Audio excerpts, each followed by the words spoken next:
Hello and welcome to Mental Health Matters, Building Resilience. May is Mental Health Awareness Month, so today we are here shining a light on the importance of mental health and removing the stigma often associated with seeking mental health care.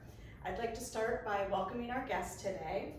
We have Emily Sietter from NAMI Martin County, which is the National Alliance on Mental Illness. Dorothy Oppenheiser, who is Tykes&Teens Director of Prevention Services. I have Kate next to me. Kate McCormick with Martin County School District Student Services. Michelle Villwock, also from Martin County School District. And Michelle Miller from Martin County Board of County Commissioners Human Services Administrator. As we're preparing for this episode, a couple different emotions. Deeply saddened on one side, at the same time hopeful and excited. Deeply saddened because there have been so many recent headlines focused on mental health. Over the last 6 months alone, there have been 5 NCAA athletes, a Miss USA winner, and most recently Naomi Judd, among others, who have died by suicide. According to a recent U.S. Surgeon General report, U.S. Emergency Department visits for suspected suicides attempts were up 51% among adolescent girls. And in the state of Florida, suicide is the 3rd highest cause of death for ages 10 to 12. So there's clearly a critical need for quality mental health care, and this has escalated drastically since the beginning of the pandemic. At the same time, we're hopeful because there is so much conversation going on, shining a light on the need for mental health care. So we're going to start with Dorothy. What are you seeing at Tykes&Teens in terms of youth mental health? So what we're seeing is what's happening not just locally, but across the Treasure Coast and most likely the nation, is a doubling the level of different types of symptoms related to depression and anxiety in our youth.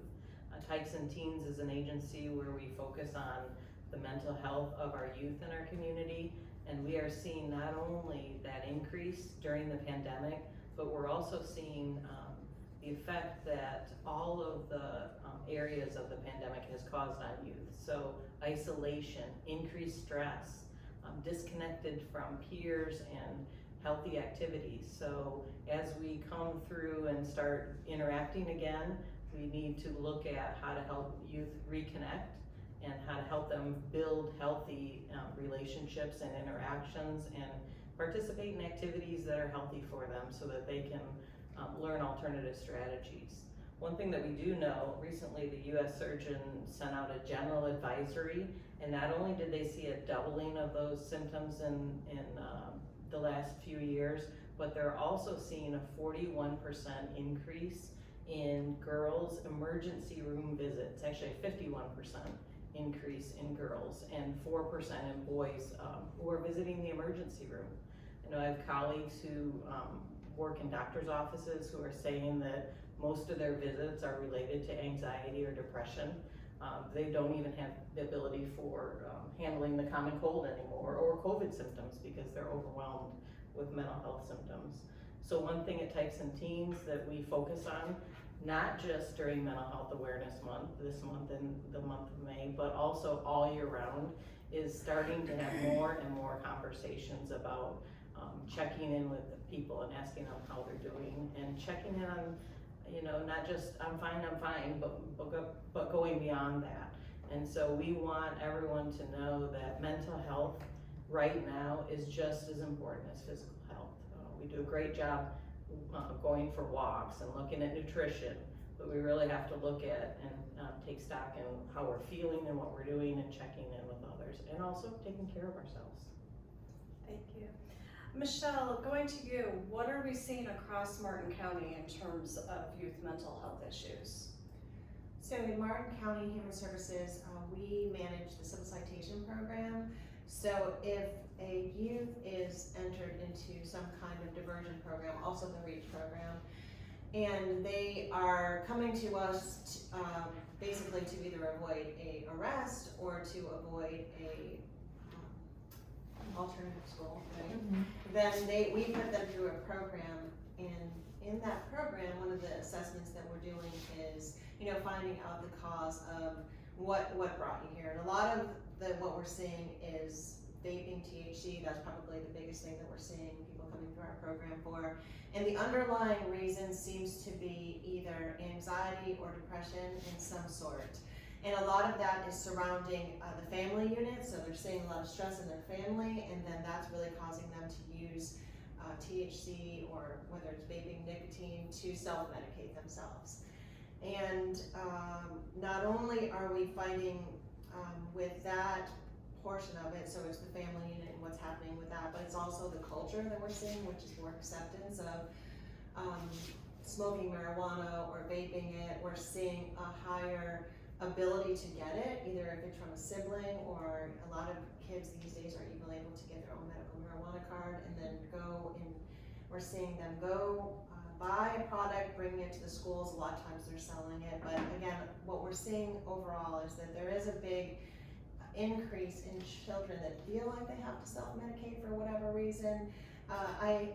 We have a case manager that works, and she'll do an assessment with the youth and their family as they first come in, and one of the questions that I asked her is this contributed to maybe school pressures, like they feel like they have to achieve and get good grades and do all these things, and she said that they're really not finding that. They're really finding that a majority of the children that are coming through the program are not doing good academically either, so that's a warning sign that their grades are going down. They're not emphasizing their grades or sports or other activities. So we're trying to get them into an alternative program where they can change what they're focusing on, their behaviors. So whether it's working with a nonprofit, Project Lift, or someone else in the community, how can we get them to focus their behaviors into something positive so they don't feel like they have to self-medicate?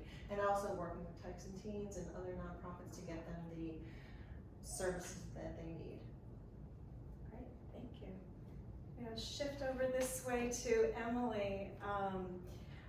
What are some of the barriers that you're seeing, and how do we go about removing this stigma? We're seeing a shift and in the right direction. A loaded question. I know. Across the Treasure Coast and Martin County specifically, where NAMI, Martin County's chapter, looks to focus our efforts and attentions, we do see barriers. We also see thresholds that we believe that we can cross, that we can move through to enact social and community change to bring more resources. Unfortunately, though, there just aren't that many as we speak that are accessible in a social way to so many of our families who may just not even be aware. So if we talk about barriers, I would say a lack of, not notoriety, but just a lack of awareness for what we do have is really preventing some families from getting the help that they need. I'm seeing less stigma necessarily about getting help for mental illness because, like you've said, there's more news stories. We have a greater social awareness in our teen population through social media, which is a double-edged sword, if you will. But Tykes&Teens, Project Lift that Michelle mentioned, there are a few organizations that can really aim to bring not just awareness, but to change the behavior, to supplement a behavioral change so that kids aren't looking to use and abuse substances or to really fall into mental health patterns that are destructive. Some of those behaviors being vaping, THC, and self-harm, and social media addiction. When it comes to the stigma, I really believe that as we have more of these conversations and as we use the social networks, we can have an impact. On one of the goals of NAMI currently, I'd like to see the creation of a type of civilian liaison training where we can go into our community spaces where as adults we're looking to get self-care, but our kids are also active in, and educate non-professionals how to pass on the information. If I go to my hairstylist, or if I go to my local library, or if I go to my chiropractor and I'm in crisis, those are people that I'm gonna naturally have a conversation with. And if we as trained individuals can go into those spaces and say, here's a list of numbers you can call, here's a list of resources, then that is expanding, it's creating a ripple effect. So if we are dropping a stone, everywhere we look, go, see, and touch, there's an opportunity to have a conversation. And if people who still experience a hesitation to reach out on a professional level can feel comfort saying to their librarian when they're doing music in motion with their young one, I'm seeing a lot of this. My 4-year-old's okay, my 8-year-old's doing okay, but my 11-year-old, we're really struggling. That librarian could be a pivot point for them. And so if we can continue to educate our community, we'll remove those barriers. But brass tacks at the end of the day is we need an increase in the organizations and the capabilities that we have to serve our populations that we need, because that's growing. That need is growing, and we just, to supplement it, I think is a priority. Thank you. Kate, what are we seeing specifically in Martin County schools in terms of the mental health of our youth? Mental health concerns. So I can tell you, and I feel like I should give a slight background. In 2018, as a result of Marjorie Stoneman Douglas, funding went into place for mental health supports in the schools. So Martin County began to build a team. We are currently up to 10, 7 licensed mental health professionals and 3 clinical interns. Our goal has been to put a mental health professional in each high school, and we're working towards having 1 full-time at each middle school. What I can tell you is that when this team began, they had approximately 800 to 900 referrals for the year. At this point, we are now over 1,500 children and family that we have worked with. So we have been able to connect more with our youth, more with the families, whether it be, assessing for risk and harm, connecting families with resources. We see a lot of kids struggling with anxiety and depression, as others have mentioned here. But what I can say to you is that despite these increases, we have been able to intervene early enough that we have had 14 Baker Acts this year between my licensed staff and law enforcement. A couple of years ago, that number was over 40. Last year it was 25. So the numbers are steadily coming down despite the increases, which I think is fantastic. We have over 350 students at this time that my team monitors on what we call a safety plan. So kids who have been in crisis at some point, and now we've developed a plan at school for them to keep them safe. They have somebody to talk to. My team checks in on them regularly. So we've also been working to train not just my staff in utilizing evidence-based suicide prevention assessments and interventions, which we've partnered with some of our community partners for that training through Southeast Florida Behavioral Health. But we also then are training the school system in youth mental health first aid, which is really recognizing the signs and symptoms that there might be a mental health challenge occurring in one of our young people, and then how to approach those young people and connect them with the appropriate resources. So I think as a district, we have done a remarkable job of beginning to put in the supports that are needed. I'm a little, hate saying it, but I'm happy saying it. We have not lost one of our students in the past 2 years to suicide. And so for me, that is why we are here. That's why we are all here. So I hope and pray that trend continues. But in the meantime, I know that we are really trying to get in there and connect with our kids and our community partners to really support not just the children, but their families as well. So we're making progress. Ray of light, that's always good. Michelle, what are some of the specific programs and curriculum that is in place throughout Martin County schools? Right, so we do have the state mandated curriculum, which covers human trafficking, suicide awareness for our students K to 12.